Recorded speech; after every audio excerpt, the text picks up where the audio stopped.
Alright, ladies and gentlemen, I'm here on the channel, and I'm here to review the NASCAR Cup Series Worldwide Technology Raceway Gateway. And,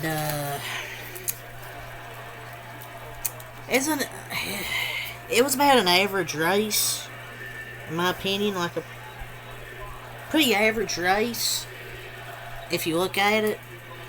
Because it was really tough to pass, as it kind of always is on these, like, short, it was kind of a short track. It was hard to pass, because two tires held on for a bit. It's like the tires didn't matter for the first bit of the run if you took two tires, then you'd eventually fall back. So you saw multiple drivers do two tires. Kyle Larson took two tires to help him stay up front. Reddick did as well before he had his problems.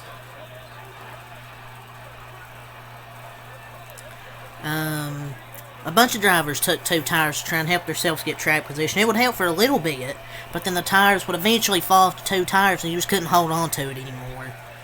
Another problem is the brake rotors. That's another problem. Tires kind of, some, like, it kind of mattered, kind of didn't, for like the first bit. Like, if you had two tires, you could hold it for like a little bit, but then you'd eventually fall off. Another problem is the brake rotors. There's like 4 brake rotors from cars that exploded. Hocevar, it happened early while he was running pretty good in his debut in that number 7 Cup car, running in a very good 16th. Was moving through the field. Unfortunately, had a brake rotor explode after he's talked about he was having some issues with the brakes. And he ended his day. He was done for the day. Tyler Reddick had issues with that. Noah Gregson as well. And Bubba Wallace brake rotors. Those 4's brake rotors exploded. Don't know what's up with the brake rotors this week. The brake rotors just were not good for some reason this week at Gateway. Don't know what the problem is. Maybe we'll get some answers to it. Don't know, but yeah, the brake rotors. I talked about the tire wear. We don't have any updates on that pit crew member for Eric Jones's team, but Austin Dillon did not hit him. So a lot of people are probably going to be deleting their tweets blaming Austin Dillon for hitting a pit crew member when it was just something with the pit crew itself. So it wasn't nothing with Austin Dillon. So a lot of people are probably going to be deleting their tweets about Austin Dillon. His day just after that went downhill. We'll get to that. So yeah, the race got a lightning delayed after lap 6. It was a red flag for lightning. The broadcast didn't even tell us at first. I'm like, why are we under a red flag? And they eventually come back and tell us why we were under a red flag. So they really didn't do a good job explaining why we're under the red flag, because I didn't know why. Nobody probably expected any weather. So but yeah, we were delayed for about an hour and like 30 minutes due to lightning in the area. Eventually went away. We were able to go back racing. Stage 1, Ryan Blaney did take the lead before the caution came out, where Tyler Reddick spun. Trying to make a pass on the bottom and just lost it, spun out. Didn't hit anything. He was able to continue, but he was able to come back run pretty solid. Took those 2 tires, but then he had that brake rotor issue later. But Kyle Busch was still the leader because of the last scoring loop, which I think is the dumbest rule in NASCAR. When the caution comes out is where the field should be frozen, not because of a scoring loop. But what red flag was on lap 6 for lightning. After an hour, we're back racing, and nothing really happened in stage 1. Kyle Busch really dominated all of stage 1. And Ryan Blaney and Kyle Busch, I thought, were the 2 fastest cars. Well, 3 fastest was Kyle Busch, Blaney, and Denny Hamlin. Those were the 3 best cars. Kyle Busch was the fastest car. He deserved to win. He won the first stage. In stage 2, Michael McDowell had his incident. Clipped the wall a little bit after he got spun out by Ross Chastain. Another Ross Chastain incident. Don't know if that was really his fault, but a lot of people won't give him the benefit of the doubt, which is rightfully deserved. But I don't know if that was too much of his fault, because he was already on the curb. So it was kind of 50-50. Kind of Chastain, kind of McDowell. But then Ryan Blaney then took the lead. He probably had the 2nd or 3rd fastest car. Had a really good week, though. It was really fast, coming off a Coke 600 win to get a really good result here at Gateway.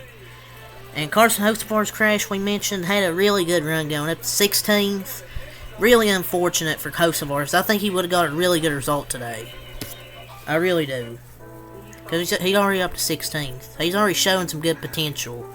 And Ryan Blaney then holds up Kyle Busch to win the stage. Like Ryan Blaney took 2 tires as well, held on to it. A bunch of drivers took 2 tires in this race. But stage 3 is where it got all chaotic with the crashes, the spins. So let's get into it. So Tyler Reddick crashes on the front stretch. Brake rotor exploded just like it happened with Hocevar. So he was having a good run. He took 2 tires. He was starting to fall back, and then that brake rotor eventually exploded. When those brake rotors explode going into the turn 1, so those were some violent hits. Kyle Busch then takes back the lead from Larson after Larson took 2 tires, but he was able to hold on to it, get a 3rd place finish. Noah Gregson then crashes. Brake rotor exploded, so we had a red flag for debris for the brake rotors, and there was fluid. Christopher Bell spun, got wrecked by Cindric. Cindric was kind of a wrecking ball in that last stage. Kind of reckless out there. Galding then stalls it. So we have another caution. This is mostly all of the cautions really happened in stage 3.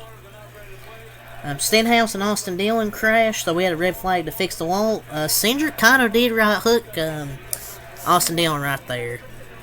It looked like from that angle, so if we're going to start penalizing people for right hooking somebody, it's kind of dangerous. Where are we going to get a suspension? Or are we going to talk about that for Austin Cindric, or is it just double standard? Don't know. Then Bubba Wallace crashes. Sad face. The brake rotor exploded on Bubba. He was going to get a top 10, I believe was going to get 10th, and that was pretty unfortunate. But luckily we got the caution came out, but the finish wasn't even good. Kyle Busch pulled away in the restart with the fresh tires over Larson, and Kyle Busch gets the win at Gateway. I'll give this race a 6 out of 10. I thought it was a pretty mid race, honestly. I thought it was a really mid race. I didn't really think it was good or bad. It's just kind of mid. Some good racing here and there throughout the back of the pack, but up front, it's pretty hard to pass. At least to me, it seemed pretty hard to pass, so, yeah. Alright, so let's go over the finishing results. So, Kyle Busch gets the win. His 3rd win of the season. Austin Dillon in a few seasons has only 4 career wins, and Kyle Busch in 1 season has 3 wins. We're going to start a dialogue here. Denny Hamlin 2nd, Joey Logano 3rd. Joey Logano got 3rd on the last lap, or with 2 to go. On the last lap. Larson 4th. He didn't have a good car really all day. Got those 2 tires, took advantage of it. Mark Truex Jr. 5th, Ryan Blaney 6th. Good result for Blaney after his Coke 600 win. Daniel Suarez 7th, William Byron 8th. Good recovery from Malcolm McDowell to finish 9th, and Kevin Harvick 10th. Christopher Bell spun out late, comes back to finish 11th. Chris Buescher 12th. Austin Cindric 13th. A.J. Allmendinger 14th. Good run. He ran near 10th, 14th all day, so good run for him. Todd Gilliland 15th. Justin Haley 16th. Ryan Preece 17th. Eric Jones 18th. Eric Almirola 19th. And Ty Gibbs rounds out the top 20. Corey LaJoie 21st. He really struggled all day. Ran near about 25th to 30th. Gained a few spots there after he took some fresh tires.